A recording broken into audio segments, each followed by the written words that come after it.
रेगिस्तानी धूप में बलुआ पत्थर का भव्य महल चमक रहा है। राजा आरिफ अपने सिंहासन पर शांत और स्थिर बैठे हैं। कुलीन वर्ग व्यापार और करों पर जोर जोर से बहस कर रहा है। आरिफ चुपचाप सुनता है, फिर धीरे से अपना हाथ ऊपर उठाता है। कमरा शांत हो जाता है। एक सहज सिर हिलाकर वो अपना उचित निर्णय सुनाता है।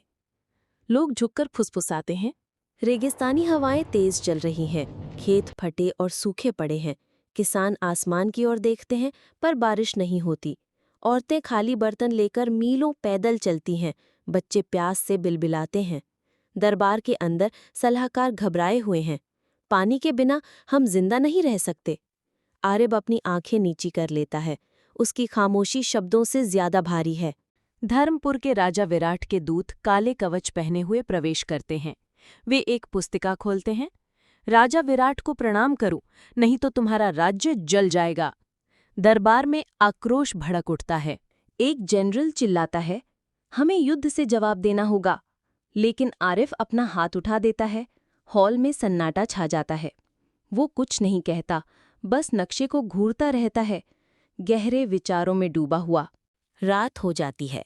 चांद अनंत रेत पर चमकता है।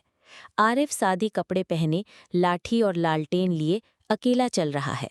वो लड़खड़ाता है, प्यासा है, लेकिन रुकता नहीं। 3 दिन बीत जाते हैं। उसके होंठ सूख गए हैं, लेकिन उसकी आंखें स्थिर हैं।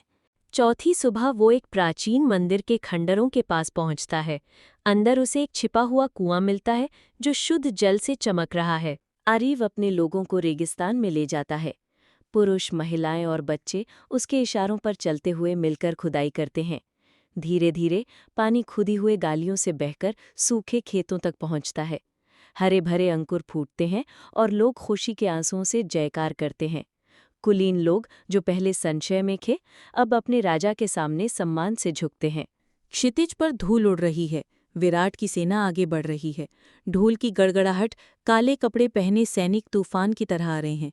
आरिफ अपनी सेना के आगे सादे सफेद वस्त्र पहने हुए आगे बढ़ रहा है। उसके सैनिक उसकी ओर देखते हैं, भाषण की प्रतीक्षा में। वह कुछ नहीं बोलता, बस अपनी लाठी उठाता है। लोग उसके लिए दहाड़ते हैं। वे शब्द चिल्लाते हैं जो उसने कभी नहीं कहे।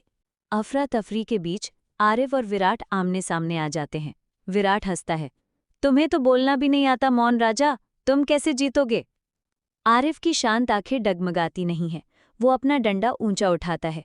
उसके पीछे उसकी सेना भयंकर चीखों के साथ हमला करती है। युद्ध का रुख बदल जाता है। विराट के सैनिक डर के मारे तितर-बितर हो जाते हैं। विराट पराजित होकर भाग जाता है। आरिफ चुपचाप लेकिन अविचलित खड़ा है। उसके लोग घुटनों के बल बैठकर उसका नाम जप रहे हैं। एक कथावाचक की आवाज गूंजती है, सूर्यगढ़ के मौन राजा ने सिद्ध कर दिया कि सच्ची शक्ति शब्दों में नहीं, बल्कि ज्ञान, कर्म और शांत संकल्प में निहित है।